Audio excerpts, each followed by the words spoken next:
students have not been able to access printers. Mime and Improv and Speech Team have been preparing for districts, and we have 2 new segments. Hello, I'm Malsa McRunnell, and students for the past while have not been able to access printers directly, and many students and staff have concerns. With students not being able to have access to the school printers, it has concerned some staff and students. Not only does it change the way teachers deal with assignments, but it also brings up more issues.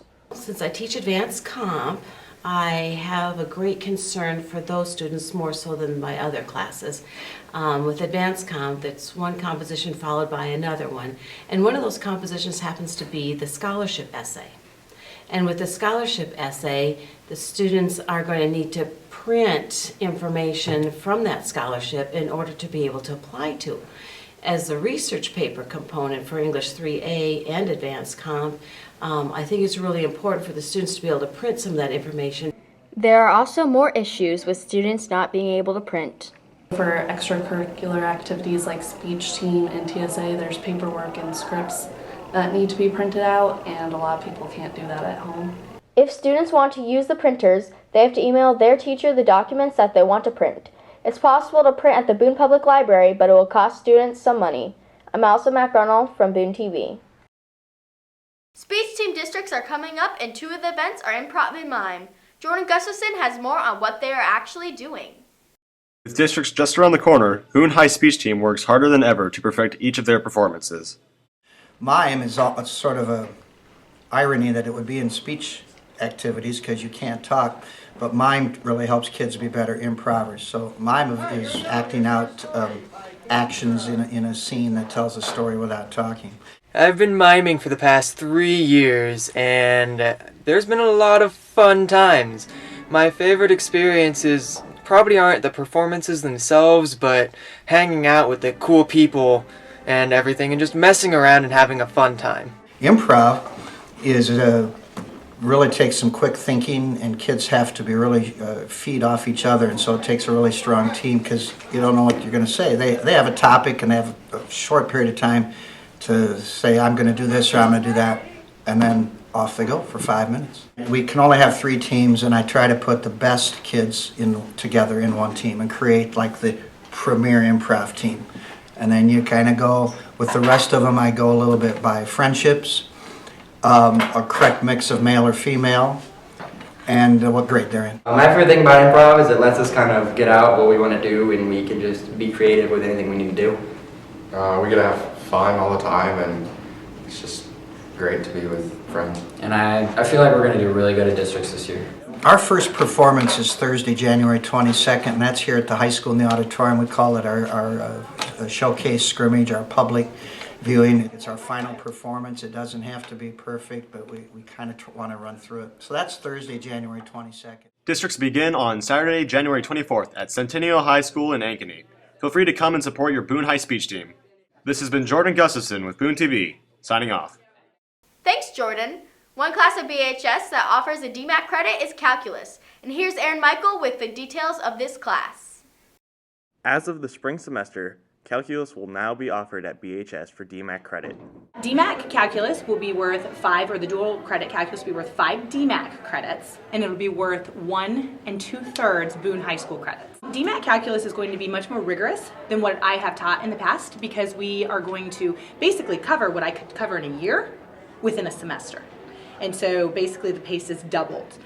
With that, we also have additional topics that I haven't had to cover in the past that we're going to have to add to the curriculum in order to meet DMAC's standards.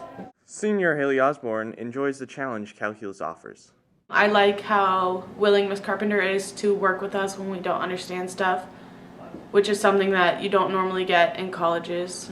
And I like how the curriculum is presented like it would be in a college class. The online resources will incorporate my actual worked out solutions, my own solutions, not the book solutions, but my solutions with hints and ways that I think students might, I might put a hint in there and say, you might have done it this way to try and encourage you to think about it the correct way.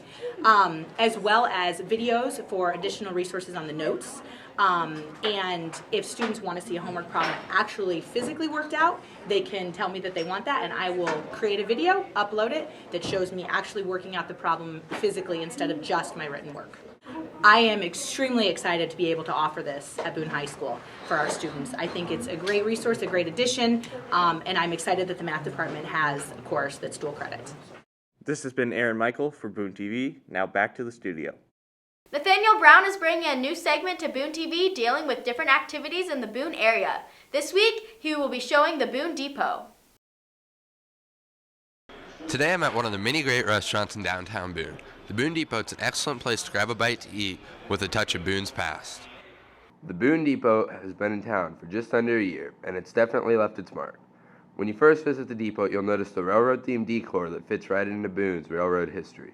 Expectations were high when the depot opened, as it filled the void of two other restaurants that previously occupied the building. But the food has left the customers satisfied. What makes it unique besides that is the fact that I think we have made from scratch food, large portions, and an attention to service that I don't think that the Boone area has seen in the past. With your first glance at the menu, you'll see many of the items have names related to railroading. The depot has many appetizers to get you started and a large selection of burgers and sandwiches to fill you up. Boone Depot also has many options to accommodate any event, especially graduation parties. The depot offers a few different options, from their private room seating 40 to the overflow room that seats 100, all the way up to their banquet hall that can seat 325 people. Whether you're looking for a place to host your event or just grab a nice meal with some friends, the Boone Depot is worth the stop. For more information, visit www.boonedepot.com. Joey Brooks has what's trending with the ups and downs. Winter formal is a month away, but BHS students are busy picking out dresses and deciding where to eat before the dance. This will continue to be a big topic on social media as students continue to make plans for the big day. With the college football season coming to an end, we were able to witness the first 4-team playoff to determine the national champion. The game featured two high-scoring offenses, with the Ohio State Buckeyes beating the Oregon Ducks 42-20.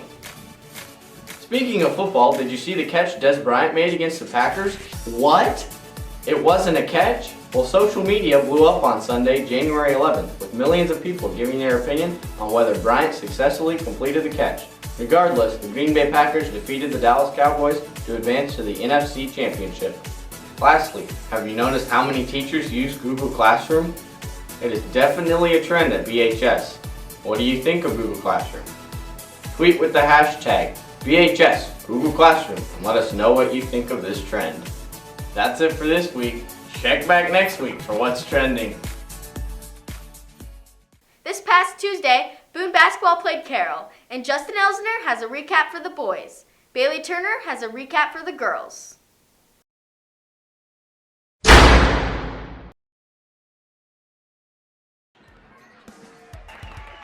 After a heartbreaking loss to ADM, the Toradors were back on the court versus the 8-2 Carroll Tigers. The Toradors and Tigers started off strong by exchanging layups through the first quarter, but Carroll ended the quarter with a commanding 17-8 lead. Carroll started the second quarter with a quick three from Zach Riddle, but Boone's Tanner Schmickey responded with a couple strong drives to the basket to cut into Carroll's lead. The halftime score was 35-22. Boone came out of the locker room strong and cut the lead to 9 in the third. The Toradors outscored the Tigers 19-15 in the third quarter. Going into the final quarter, the score was 50-41. In the fourth quarter, the Tigers' height and quickness seemed to be too much for Boone. Carroll pulled away late in the fourth quarter to earn their 9th win of the season and hand the Toradors another tough loss. From Boone TV Sports, I'm Justin Elsner. Boone girls were looking to build off a win at home. The Lady Doors had this game won from the tip. Boone had everything going for them early and often. Carroll was physically outmatched in every position. Boone ran on them all night long, and when Carroll had to play half-court defense, they stood no chance against our post players. Riley Clayman put the nail in the coffin as she hit the baseline throw. Boone declawed the Tigers for a final count of 73-20. This has been Bailey Turner from Boone TV Sports.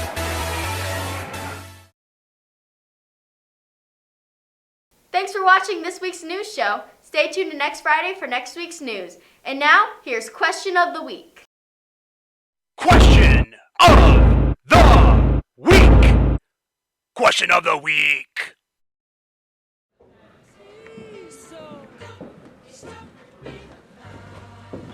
What are the details of your perfect day?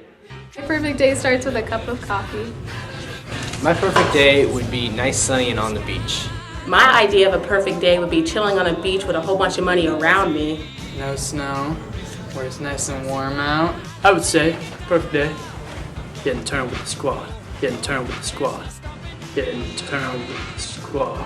Waking up in my heated blanket, no school, and going shopping.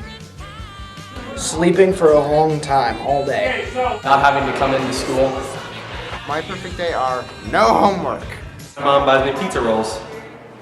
Question of the week. Question of the week.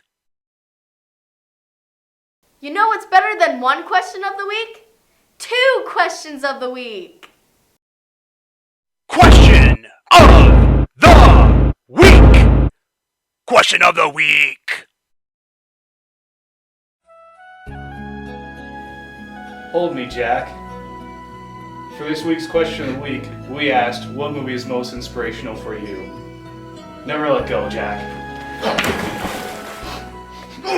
Gladiator, because it reminds us to fight for what we believe for. The movie that's most motivational to me is Step Brothers, because the brother bond can never be broken.